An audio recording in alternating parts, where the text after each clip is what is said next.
we're heading off to the Montreal Holocaust Museum, which is right in the Jewish Community Center area. And I have been invited to submit a painting that I made and a drawing that my father made to the museum. And I'm very, very honored to have been selected to bring my work in, even though it is a bit of a sad mission because the museum deals with death and very sad memories. And this is sort of what my painting and the drawing are about. My father, who was born in Poland, joined the Russian army when he was, I guess, in his late teens or early 20s. I don't really know. Things are a bit vague with his stories. And to fight the Nazis. And he was in Russia with two other brothers during most of the turmoil, most of the war. And when he came back and he saw that his family had been killed and his home was destroyed, he did settle in Poland for a bit, met my mother, who was born in Romania and was also in Russia at the same time as he was. And he had his family, 3 kids. I'm the youngest. There's a brother and a sister. We're 4 years apart. I was born in 1954. And my father didn't really talk much about the war. In 1960, we emigrated to Canada and lived in the Côte-de-Neige area, close to where the museum is. Not right adjacent to it, but, you know, within the same neighborhood, the Côte-de-Neige area. And he didn't speak much about the war or what he experienced or what he saw.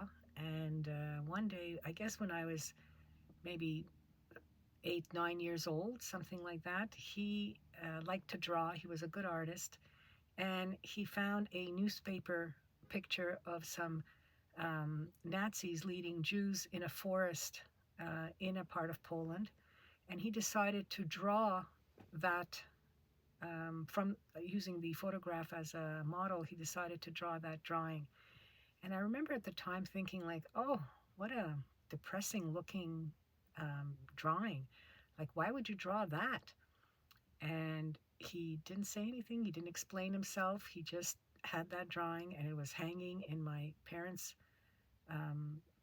home for many, many, many years. I grew up with that drawing. And then later on, when we dismantled my parents' apartment, I took that drawing to my house, and I didn't put it in the living room or anything. I put it close to the entrance of the basement. So it was significant for me, but it wasn't in a central place in the house. Anyways, years and years later, 2016, I was in a painting class at the Cummings Center with Rita Briansky, and she said, why don't you paint something that's significant to you? So most people are choosing all kinds of themes that bring you joy and happiness, nice colors and beautiful paintings, because that's what we usually like to see. And for some reason, I had this idea that I wanted to paint a painting of my father drawing that drawing. And so I made the painting. I situated in the 1960s. I have my father sitting at a small table, and he's drawing the drawing of the Nazi leading the Jews out of the forest. And I put myself as a little baby, maybe a year and a half, well, more than a year, maybe a year and a half, 2 years old, a year and a half, or something like that, sitting on his lap because I wanted to show innocence. And I'm holding on to his hand as he's drawing this very horrific scene. I'm just the baby holding on to his hand playfully. I'm smiling. My father is in green, which is my way of expressing the angst and the depression he must have sensed at the time that he was making his own drawing. And not just the drawing, but what he lived through, what he saw when he was in Poland during the war. For me, it's just something I read about. But for him, he lived through that. So it expresses itself in his drawing. And in my painting, I have a German Shepherd guard dog, a Nazi guard dog, that's kind of coming out of the curtains right behind him, growling and just out there. And there's a Nazi guard that's hiding behind the curtain, and he's holding, you just see a hand holding onto the leash of the dog. And then on the other side of the curtain, you see little shoes of a few children that are hiding behind the curtain. I mean, it's all just a fantasy on my part. And I decided to approach the Holocaust Museum and mention to them that my father is a Holocaust survivor, and he had a drawing, and then I made a painting that depicts his drawing in my painting, and would they be interested in having it in their collection. And they agreed, and today is the day that I'm going to give it over, the painting and the drawing, and we'll have a picture of those once we get out. And I have it wrapped up. It was supposed to rain today, so it's wrapped up and in a big plastic bag. That's okay. And that's what we're doing today. Tell us why you wanted to donate the painting rather than pass it off. Like, what does it mean to you that it's being experienced, the painting and the sketch? Well, it's going to be definitely preserved, because I didn't know how my family, I have 3 sons, and when I pass, I don't know what they're going to do with all the artwork that I have. I have sculptures and paintings, and especially these 2 pieces, which are not the most joyful and not the most, sought after things to look at. And I didn't know if they were just going to, throw them out or not have them. Also, a couple of years ago, I was diagnosed with lymphoma, and even though my treatment has been successful, it's now 2 years since I was diagnosed, and I'm feeling well and my blood counts are good. Because I myself came close to perhaps dying, I sort of thought, that can happen sooner than later. Maybe it's not going to happen when I'm 90 and the kids are dispersing the stuff in the house. And I just sort of thought, like, if I don't do something and put these 2 particular pieces in a place that other people that are coming to see artifacts from that period of world history, then it's not going to happen. Nobody else is going to even think of it or do it. So I just had the idea to do it. And it took a while for the museum to decide, because they're also planning to move soon to another location. So I thought maybe they're not taking any more stuff. They have enough stuff they have to pack up and cart over. But they decided to take the pieces. So here I am today. And I know there's a lot of school groups that come, and a lot of other visitors, of course, and a lot of people that come to the museum. I myself visited the museum many years ago, and some images I still have in my mind. There's a mountain of shoes that they're showing, I guess, what they did when they were, dressing the people down. Other images that I carry to, it's like 40 years later, and I still carry those images. And not that I think that my artwork is so thought-provoking or so phenomenal, but I think that it gives a certain sense.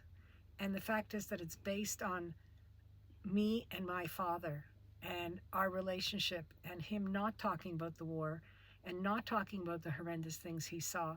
He himself was in a prisoner of war camp, not a concentration camp. He was there as a soldier because he had joined the Russian army. So he wasn't there as a Jew, which was his saving grace. Him and one other brother, they were both captured, and they were in the prisoner of war camp.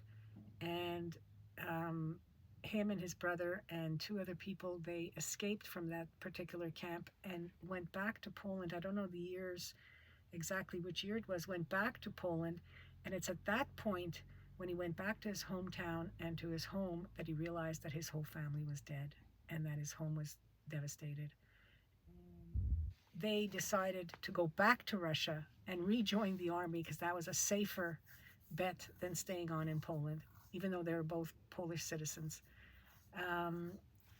So he saw a lot of stuff as a Russian soldier coming in. At the end, it was the Russians who helped defeat the Nazis and were one of the first people to come into the camps. He didn't talk if that had been his experience or not.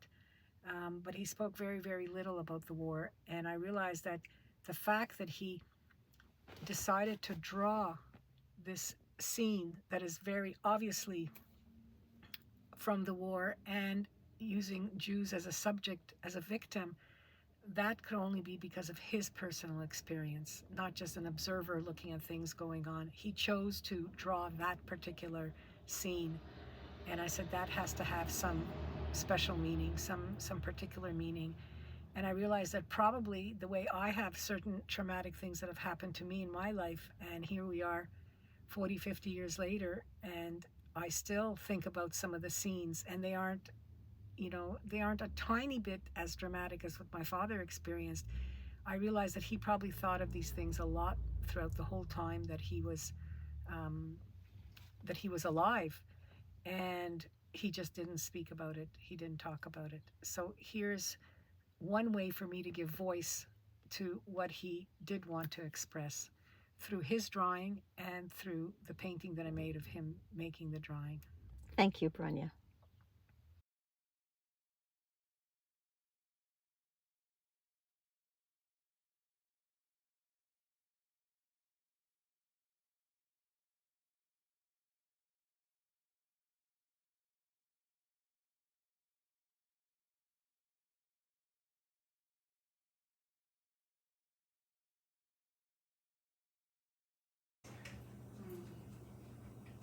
Amazing.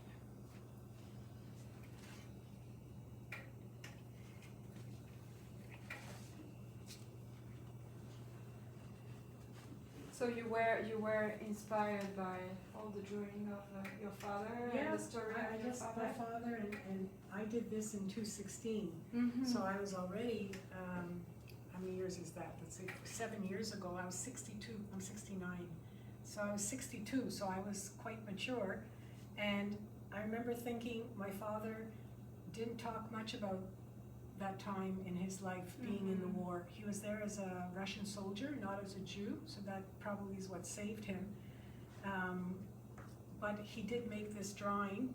I was maybe 7, 8, 9, 10 years old, something like that. So we're talking 1965, 67, something like that. I don't think there's a date on there. And the painting that I decided to do is I put myself as a baby, and I'm playing with his hands, even though he's drawing people being led to their death, because this is a Nazi who found some Jews hiding in the forest and he's taking them out. So, but I'm obviously not realizing, and there he is. I have a photo that I took the model of my father from this photo. I know. And I can tell you that Sarah Jeanne was really touched by the story, because we don't really collect piece of art for lots of reasons, but the drawings are really close to the Holocaust, or sometimes the paintings done during the Holocaust, and so we can do exceptions. But when Sarah Jeanne told me the story, I felt that it was an incredible opportunity to talk about memory, to talk about transmission of history, and with the words said, but the words in silence too.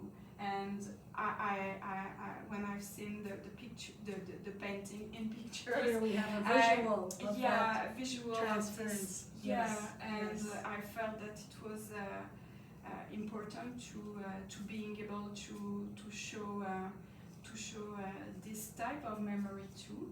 We are in a big moment of gift, because the survivors are living quietly. So sometimes they would like to give objects now, because they would like to give themselves the objects, and it's very and it's very important to have the time and the space to do it like that, because it's not for me it's not just objects, it's stories, it's emotions, it's perceptions, and we are here for that.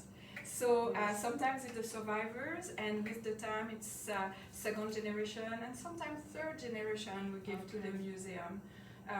but it's very important for us to keep the story of the original owner, but of course the story of the objects in the second generation and the third generation. How we are in relation with the objects from our parents, and how we build our own story through the objects, and how we transform them, or sometimes we recreate something based on the story. So this is the work that we do here.